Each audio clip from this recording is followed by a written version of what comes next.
부활절 일곱째 주일 예배 나오신 여러분 모두에게 하나님의 은혜와 평강이 충만하시기를 예수님의 이름으로 축원합니다. 옆에 있는 분들과 이렇게 함께 축복하겠습니다. 당신과 함께 예배드려 좋습니다. 나와 함께 예배드려 주셔서 감사합니다. 하나님의 사랑으로 사랑합니다. 하나님께서 당신의 기도를 꼭 이루어 주시길 빕니다.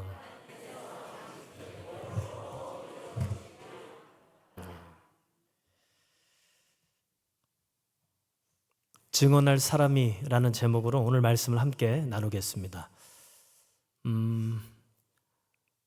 여러분들 연애할 때 생각나시나요? 연애할 때 마음에 드는 상대에게 나 자신을 어떻게 하면 잘 보일 수 있을까? 처음에는 뭘로 시작하죠? 말로 시작하죠. 말로. 내가 어떤 사람인지 말로.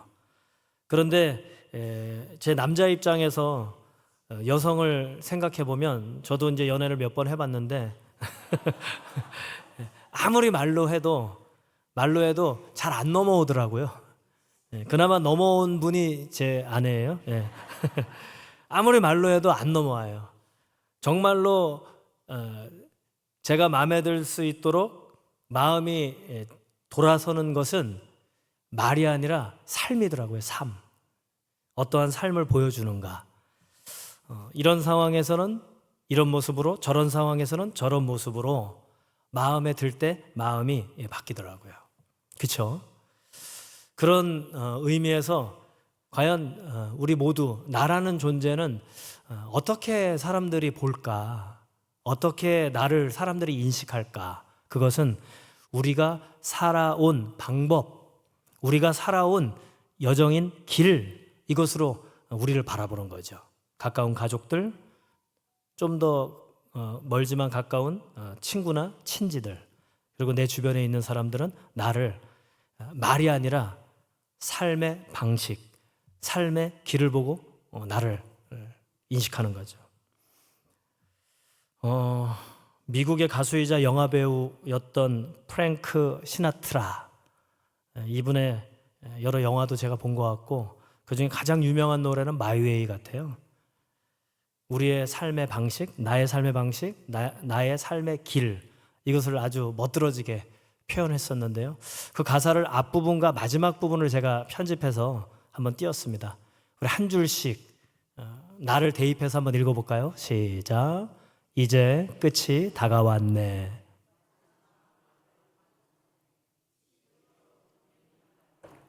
내 확신에 찬 이야기를 하리.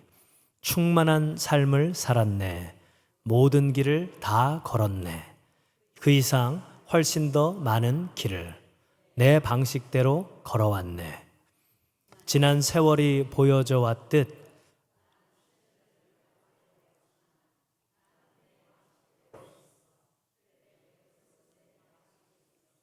그죠?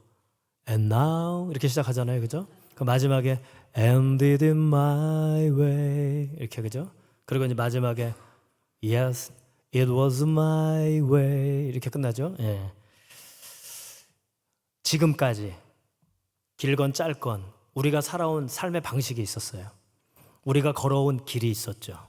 마치 프랭크 시나트라의 이 노래의 고백처럼 오늘 우리는 어떠한 길을 보고 걸어왔나? 어떠한 길을 보고 우리는 마지막 남은 시간을 걸어가야 하나? 어떠한 방식으로 살아왔나? 어떠한 방식으로 이 남은 여생을 살아갈까? 왜냐하면 우리의 삶의 끝에는 반드시 만나는 분이 있어요. 누구죠? 하나님. 세상 사람들의 기준으로 우리의 길과 방법이 아니라 나를 창조하시고 이 세상에 나라는 존재로 보내주신 하나님은 나의 길을, 나의 방식을 어떻게 보실까? 이것이 이제 신앙의 관점이죠. 오늘 소개되는 예수님이 부활 이후에 40일 동안 사람들과 함께 만나고 그들을 깨우쳐 주시고 승천하셨어요.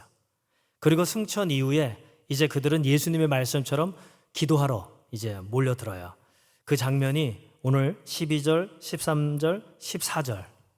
그들이 예수님 승천 이후에 어떠한 삶을 살았는가, 살아왔던 방식, 걸어왔던 인생의 길을 어떻게 바꿨는가, 그것이 이제 오늘 우리가 읽은 본문이에요.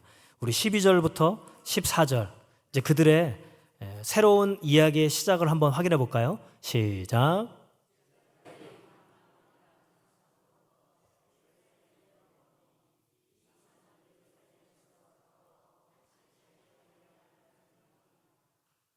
들어가 그들이 유하는 다락방으로 올라가니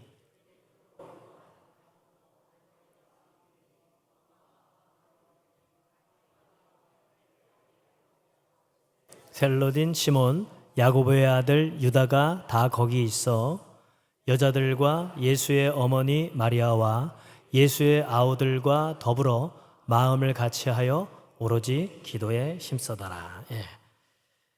면면을 살피는 거예요. 몇 명이 모여 있는 거죠? 15절에 보면 120명이라 그래요. 사도행전 15장에 가면 뒤에 가면 후반부죠. 부활에 대한 이야기가 나와요.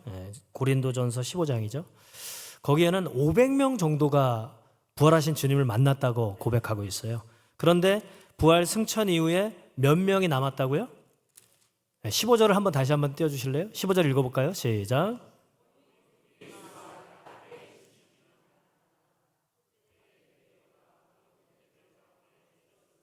그러니까요.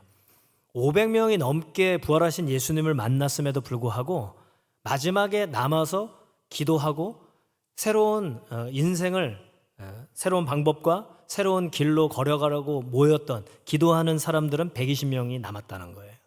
부활을 경험했는데. 여러분들은 어떠세요? 500에 듭니까? 120명에 듭니까? 옆에 있는 분들에게 한번 물어보세요. 당신은 500에 들어요? 120명에 들어요? 몇 명에 드는 것 같아요? 한번 대답해 보세요. 부활을 경험하고 하고 끝나는 것인가? 아니면 끝까지 새로운 길을, 새로운 방법을 따라가는가? 적어도 이 주일 좌로나 우로나 치우치지 않고 이 예배의 자리로 오신 여러분 모두는 500명 안에 120명이 들었을 줄 믿습니다. 그럼 이렇게 옆에 있는 분을 격려할게요. 당신과 나는 120명에 들었어요.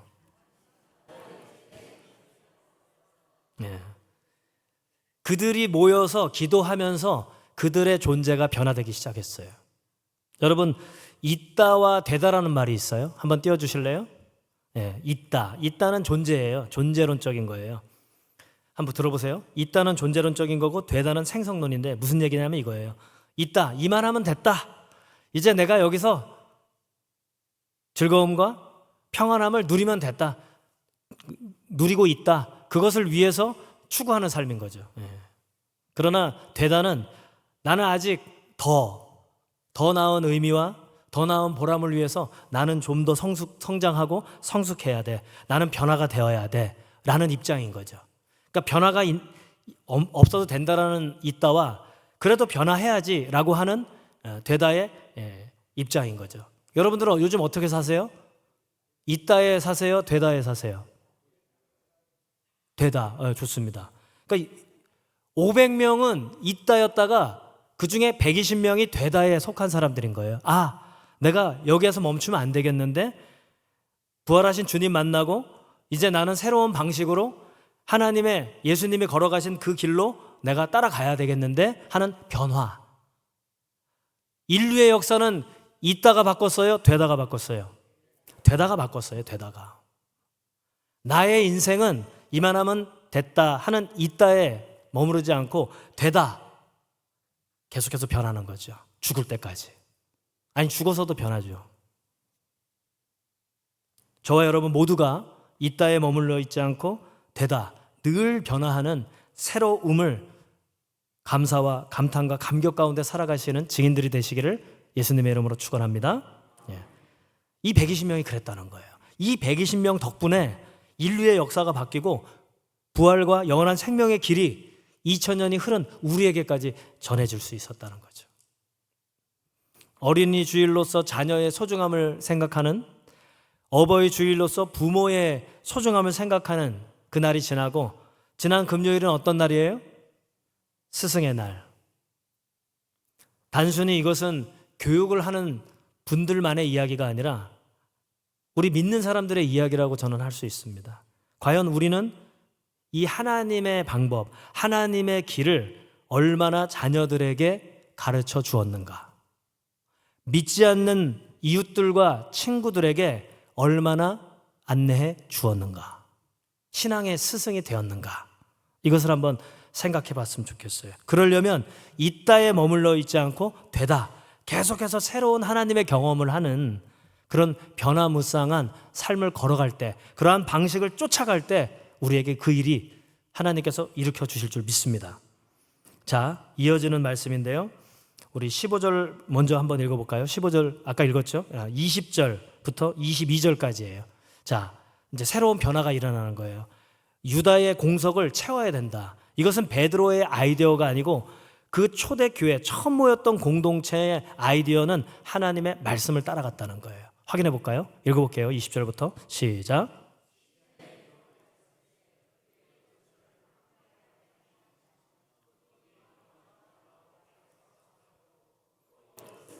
그의 직분을 타인이 취하게 하소서 하였도다. 그죠? 자, 보면은 여기서 잠깐 멈출게요. 20절의 첫 번째 상반절에는 기역으로 돼 있고요. 그 각 주에 쭉 내려가면 시편 69편 25절의 말씀을 인용했어요. 야, 유다가 우리 배신한 것 때문에 우리가 기분도 나쁘고 이건 아닌데 생각해 봤는데, 그것은 단순한 유다만의 문제가 아니라 이미 하나님께서 다윗의 시를 통해서 예언하신 사건이었어. 하나님은 이미 알고 계셨고, 그러한 하나님의 예정 가운데 우리가 지금 살아가는 거야 라고 하나님하고 연결시켜서 생각한 거예요. 그러면 이제 그 공석을 이어지는 하반절에 시편 108편, 109편 8절 말씀처럼 이제 그 자리 채워야 되는 거야. 우리가 그 일을 해야 돼. 그러니까 이 초대교회의 공동체의 기준은, 그들의 방식과 그들의 길은 하나님의 말씀으로부터 아이디어를 얻었다. 여러분들은 계획할 때 어디로부터 아이디어를 얻으세요? 뭔가 멘토가 될 수 있는 그런 어른 또는 좋은 아이디어와 경험을 갖고 있는 사람에게 얻으세요? 아니면 하나님의 말씀으로부터 얻으세요? 그러니까요. 오늘 그 길을 제시하는 거예요. 우리가 이제 남은 여생을 어떠한 방식으로 어떠한 길을 갈 것인가, 이것은 이 공동체가 보여준 거예요. 말씀으로. 하나님의 말씀에 있는 방식과 그 길을 걸어가라는 거죠. 자, 이어지는 21절, 22절을 이어서 읽어볼까요? 시작.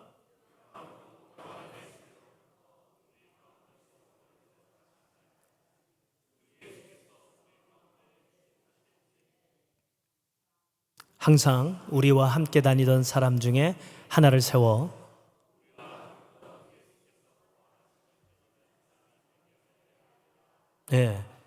가룟 유다를 대신할 사람의 자격 요건을 어떻게 하는 거예요? 어떤 사람? 예수님과 동행했던 사람. 예수님의 말, 예수님의 숨소리, 예수님의 표정, 예수님의 일거수일투족을 함께 했던 그 사람 중에 뽑자, 이렇게 기준을 제시한 거죠. 그러니까 하나님이 세우시는 사람은 하나님과 동행하는 사람, 하나님을 경험한 사람이에요. 우리의 삶의 단계가 있다 그래요. 프리드리 니체는 인간 발달의 3단계를 설명해요. 1단계 읽어볼까요? 시작.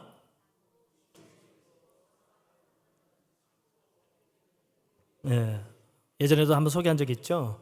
1단계 낙타와 같은 삶을 사는 사람들이 있다는 거예요. 무거운 짐 지고 어쩔 수 없이 주인이 이끄는 대로 그냥 사막을 건너는 것과 같은 참고 견디는 인구의 시간을 보내고 있는. 두 번째 단계는 사자예요. 읽어볼까요?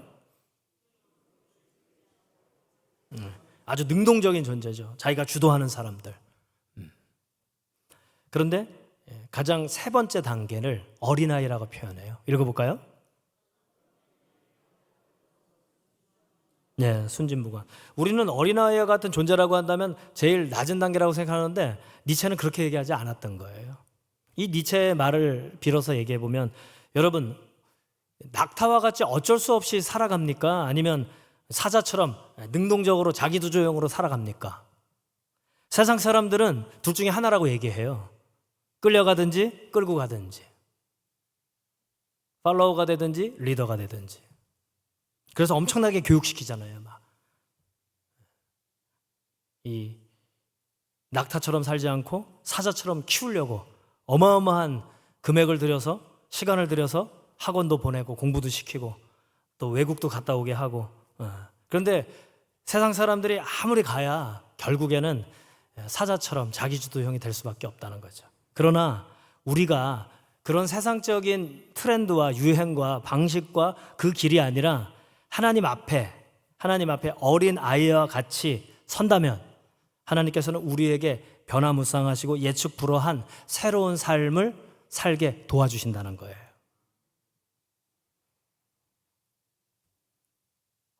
어떤 방식, 어떤 길을 걸어오셨습니까? 한번 물어보세요.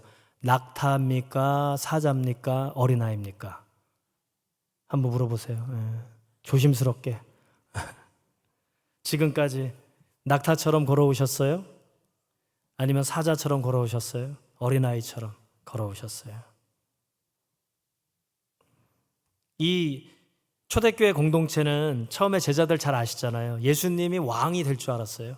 그래서 예수님 따라다니고 남들보다 더 열심히 예수님을 도우면 한 자리 차지할 거라고 하는 이 사자와 같은 욕망을 품고 따라다녔던 그들이 예수님이 아주 힘없이 잡혀가시고 십자가에 돌아가시는 걸 보니까 크게 실망하고 상실하고 낙담하면서 그들의 모든 것이 산산조각 났어요.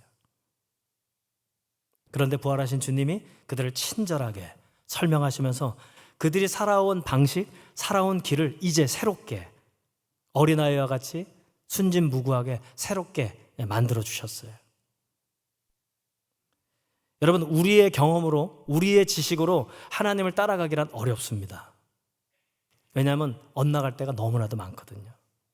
그냥 그런 거 다 내려놓고 낙타도 아니고 사자도 아니고 어린아이처럼 하나님 앞에 설 때 하나님은 우리에게 완전히 다른 차원으로 새로운 길을, 새로운 방법을 알려주시고 도와주시죠. 이게 신앙이에요. 이게 신앙생활이에요, 여러분. 그럴 때 아무리 채워져도 채워지지 않는 공허함을 느끼지 않고 충만함으로 살아갈 수 있습니다. 풍성함으로 살아갈 수 있습니다.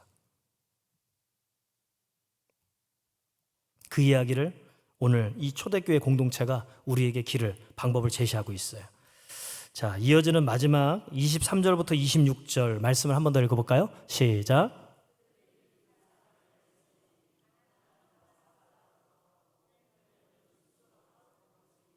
예, 여기서 멈춰볼까요?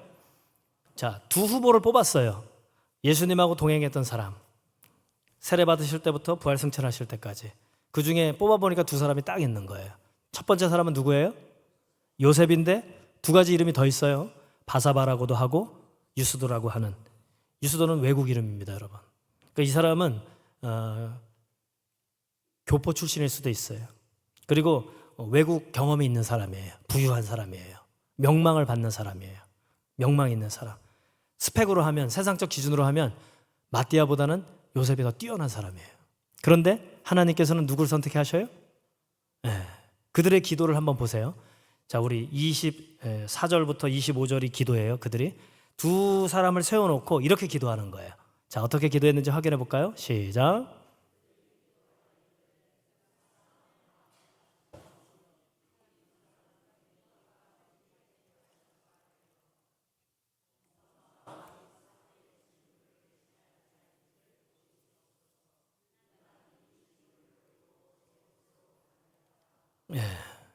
그죠?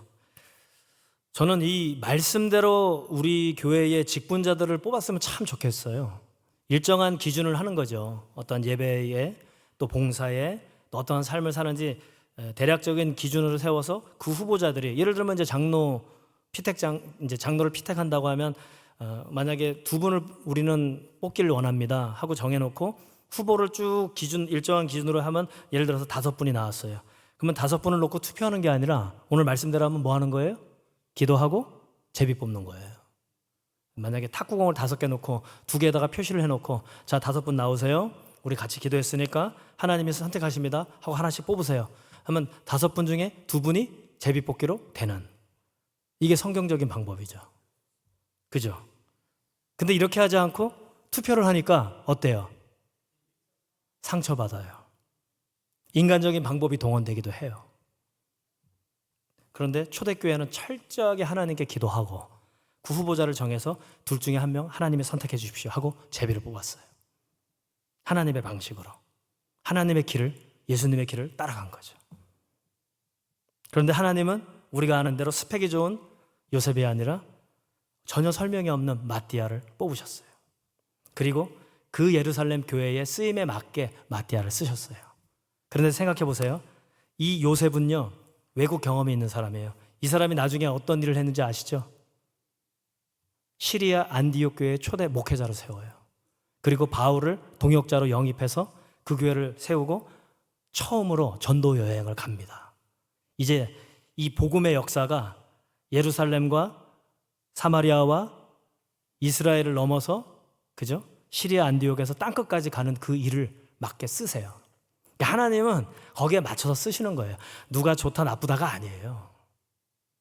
우리의 쓰임새도 그래요. 하나님 저는 누구처럼 저렇게, 저도 좀 저렇게 했으면 좋겠어요. 저는 이게 뭡니까? 불만할 필요가 없어. 불평할 필요가. 우리의 쓰임에 맞게 우리의 이 자리에서 아주 풍성하고 충만하게 우리를 쓰시는 거죠.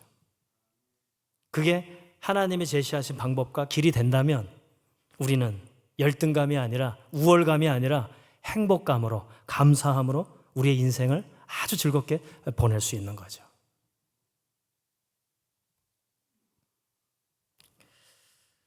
제가 마지막으로 이 시대를 살아가는 믿지 않는 이들에게 여러분들은 다 스승이에요. 자녀들에게 스승이기도 하지만 지금도 여러분들은 믿지 않는 이들에게 하나님이 세워주신 스승이에요. 하나님의 방식과 하나님의 길을 걸어가는 거죠. 오늘도 유혹이 있었죠? 좀 더 잘까? 오랜만에 누굴 좀 만날까? 좀 더 늦을까? 뭐 여러 가지 유혹이. 또 지금까지 이 자리에 오기까지 여러분들은 인생에 얼마나 많은 기로에 놓였습니까? 멈추고 싶고 피하고 싶고 좀 새고 싶고 적절하게 좀 즐기고 싶고 여러, 그때마다 가족이 생각나고 그때마다 그 이유가 생각나고 그때마다 한 번씩 하나님이 생각나고 그런 모든 여정을 거쳐서 이 자리까지 온 거죠. 그 길을 그 방법대로. 그런 여러분들에게 제가 아니라 저를 통해서 하나님께서 여러분들을 격려하고 여러분들을 위로하고 또 여러분들을 치하하는 노래를 하나 들려드릴까 해요. My Way. My Way. 제가 부르는 건 아닙니다. 제가 보여드릴 영상은 한국예술종합학교, 한예종이라고 그러죠. 1991년 12월 30일 국무회의 때 이어령 교수님이 그때 문화부 장관이었어요. 퇴임을 앞둔 마지막으로 건의를 하는 거죠. 계속 거절되다가 자기가 퇴임하고 나면 이제 이게 숲으로 돌아갈까 봐. 아니, 외국에만 꼭 가서 우리가 배워야 합니까? 이 예술가들이. 우리가 유학 가지 않아도 우리만의 아주 독창적이고 세계적인 인재들을 한번 양성해 봅시다. 그랬더니 다른 부서에서 다 반대하는 거예요. 야, 그러면 우리도 그런 학교 필요하지. 우리도 특성화 시키고 막. 그랬더니 그분이 이런 얘기를 해요. 제가 그 마지막 자리에 있었던 5분 스피치가 아주 위대한 스피치인데 그 후반부를 제가 읽어드릴게요. 요즘엔 글이 잘 안 보여가지고. 네. 자, 이제 이어령 교수님이 마지막 국무회의 때 이 얘기를 한 거예요. 동력 자원부는 안 되는데 왜 문화부는 되느냐고 물으셨습니다. 좋습니다. 만약 어떤 아이가 여기를 팔아 하고 팠는데 석유가 나오고 저기를 팔아 하고 해서 파보니 가스가 터져 나온다면 에너지 특수학교를 만드십시오. 그랬더니 다 웃는 거죠. 농림부는 안 되는데 왜 문화부는 되느냐고 물으셨습니다. 반문하겠습니다. 만약 기저귀 찬 아이가 모내기에 천부적인 재주가 있어 성인이 평생 심을 양을 하루 만에 몇 트럭씩 심는다면 그런 아이들을 위해 농림학교를 만들어야지요. 말도 안 되는 얘기죠. 그런데 문화부의 영역에는 그런 아이가 실제로 있다는 겁니다. 모차르트처럼 절대음감을 지닌 4살짜리 아이들이 있는 것이죠. 이런 아이들에게 일반 교육을 시키면 인생의 낙오자가 될 수밖에 없다는 겁니다. 타고난 천재들이 있다는 거예요, 예술적. 근데 그런 아이들에게 그런 예술적인 영역이 아니라 일반 교육 시키면 미친다는 거예요. 그 재능이 장애가 된다는 거예요. 그래서 이런 아이들을 키워야 된다는 거죠.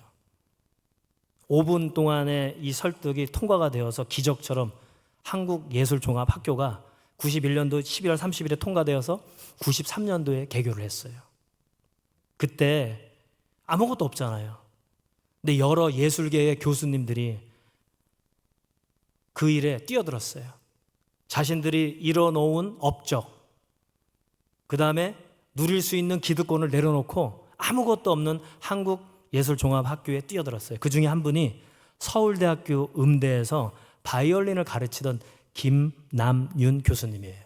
지금은 고인이 되셨지만 이분이 자신이 이루었던 모든 업적과 기득권을 다 내려놓고 불모지로 간 거예요.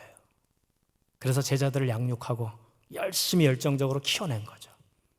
그리고 이분이 퇴임하는 날 제자들이 이분을 위해서 연주를 해요. 그게 이 영상입니다. 근데 이 영상이 단순히 이 김남현 교수님만의 축하 영상이 아니라 크건 작건, 대단하건 대단하지 않건, 평범하건 여러분 모두 이 시대를 살아가는 믿지 않는 이들의 신앙의 스승으로서 그래도 이 자리를 지키고 있는 여러분들에게 하나님께서 저를 통해서 이 김남현 교수의 온 제자들을 통해서 위로하는, 축하하고 치하하는 노래, 우리 함께 들어볼까요? 네. 볼륨을 좀 많이 높여주세요. 조명도 좀 꺼주시고. 네. 제가 좀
기도하겠습니다.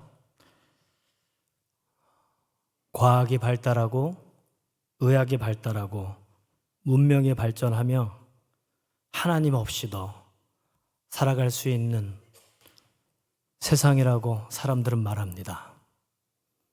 그런 세상 가운데 신앙을 지킨다는 것은 쉽지 않습니다. 때로는 굳이 이렇게까지 해야 되나? 믿지 않는 사람보다 더 책임 있는 무거운 책임과 의무를 지고 간다고 느낄 때도 있습니다. 쉬운 길을 놔두고 어려운 길을 가야 하나? 넓은 문, 넓은 길을 가고 싶지만 멈춰서서 좁은 길, 좁은 문으로 향해 간다는 것은 고행일 때도 있었고 무거운 발걸음일 때도 있었습니다. 낙타처럼 사자가 되고 싶을 때가 얼마나 많았습니까? 떵떵거리며 이름을 알리고 성공하고 사람들이 부러워할 만한 길, 방법. 그러나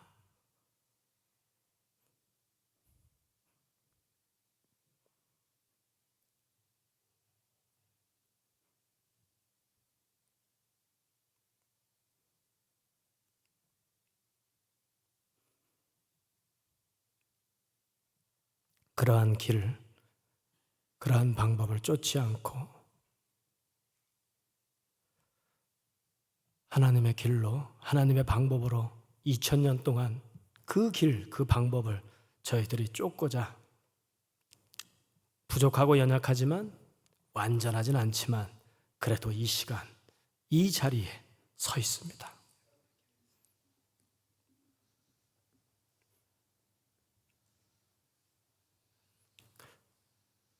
어두운 시대에 등불이 되게 하옵소서.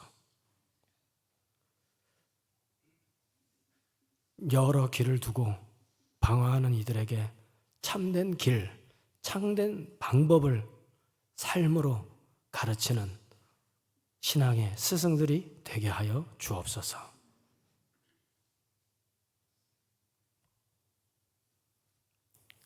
그 길, 그 방법 위에 하나님의 권능으로 도우시고 하나님의 도우심과 보호하심과 인도함이 있기를 바랍니다. 예수 그리스도의 이름으로 간절히 기도드리옵나이다.